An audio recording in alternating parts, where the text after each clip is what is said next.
Let's talk about a few more properties of orthogonal matrices. Suppose we have two orthogonal matrices, P and Q.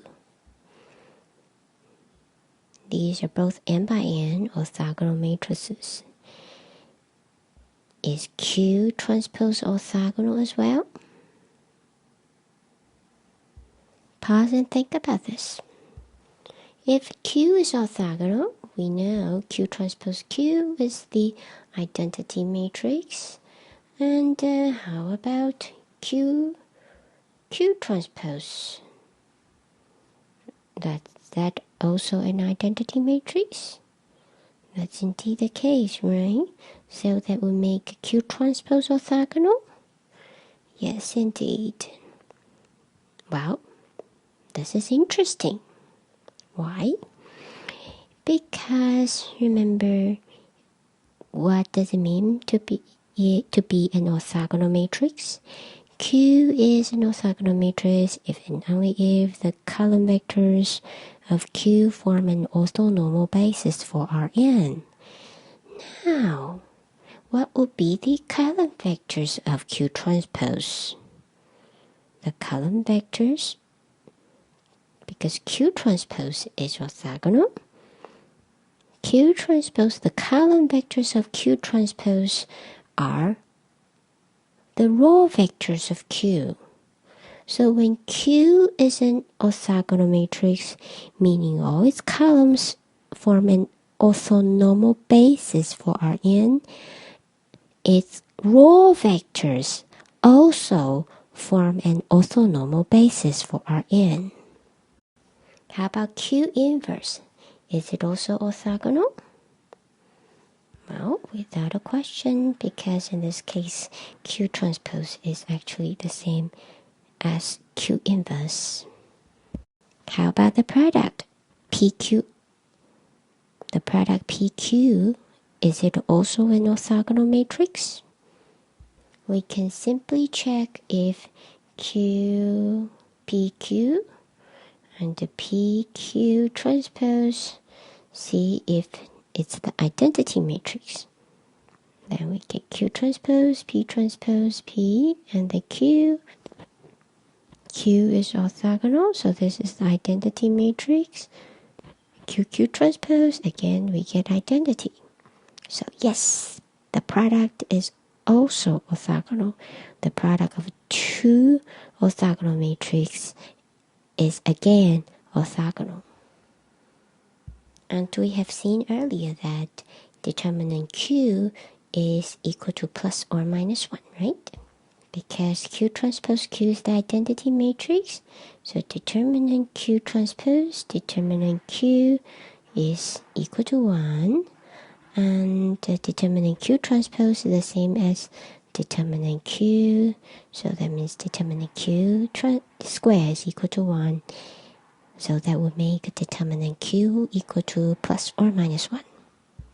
Here is a summary, and that's theorem 6.10. PQ are two orthogonal matrices. Then the determinant of Q is equal to plus or minus 1. And Q inverse, Q transpose, PQ, they are all orthogonal matrices.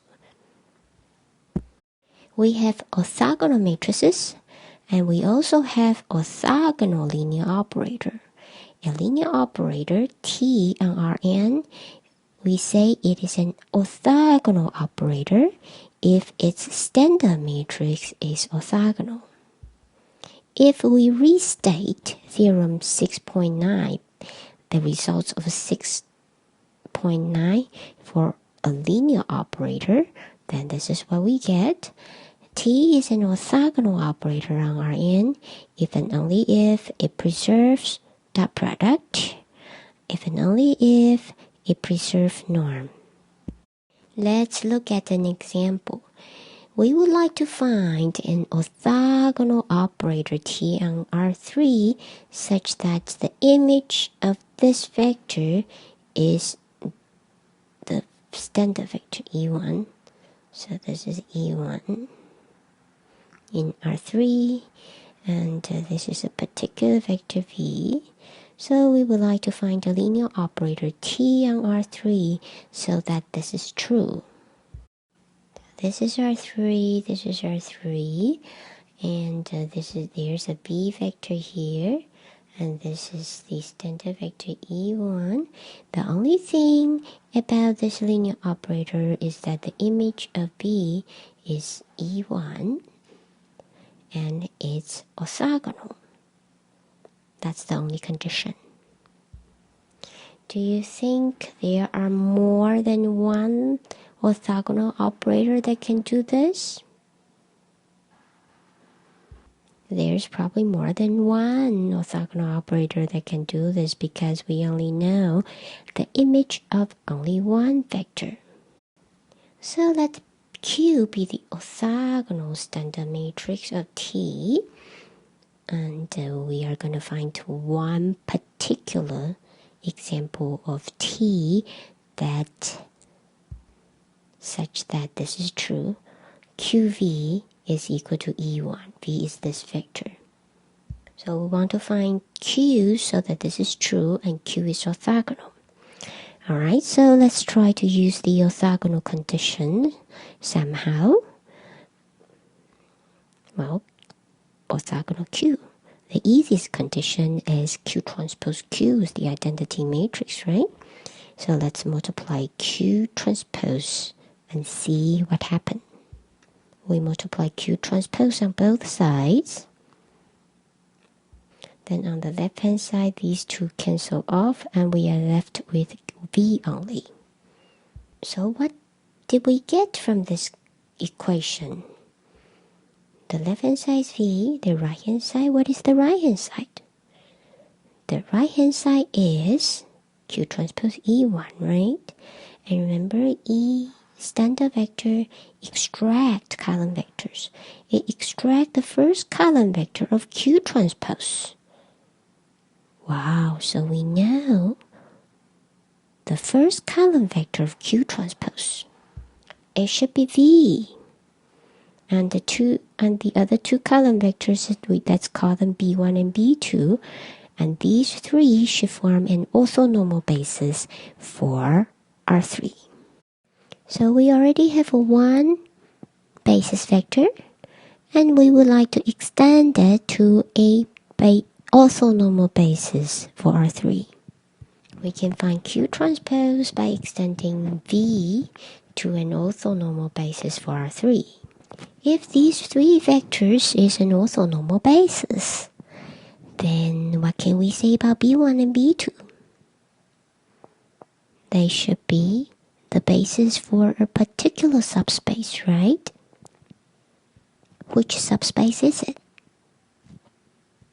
Pause and think about this. Ready? They should be an orthonormal basis for the orthogonal complement of the set V. So we only need to find a basis for the orthogonal complement of V. Then we are done. X is in the orthogonal complement of this set if and only if X transpose V is equal to 0, and this means that 1 over square root x1 minus 1 over square root x3 is equal to 0 because V is this vector. And that is the same as x1 minus x3 is equal to 0. And we can write down the general solution for this system of linear equation. x1, x2, x3, and we have free variable x2 and x3. And there we go. We have a basis for this set, for the orthogonal complement. And in this particular example, these two vectors are already orthogonal, so all that we need to do is normalize them to be unit vectors. So if we normalize them, this first vector is already a unit vector. The second vector we normalize by its norm. Then we get a orthonormal basis. In this example, they are already orthogonal, so we only need to do a normalization. But if the basis that we get here is not orthonormal, then we can always apply Gram-Schmidt to obtain an orthonormal basis.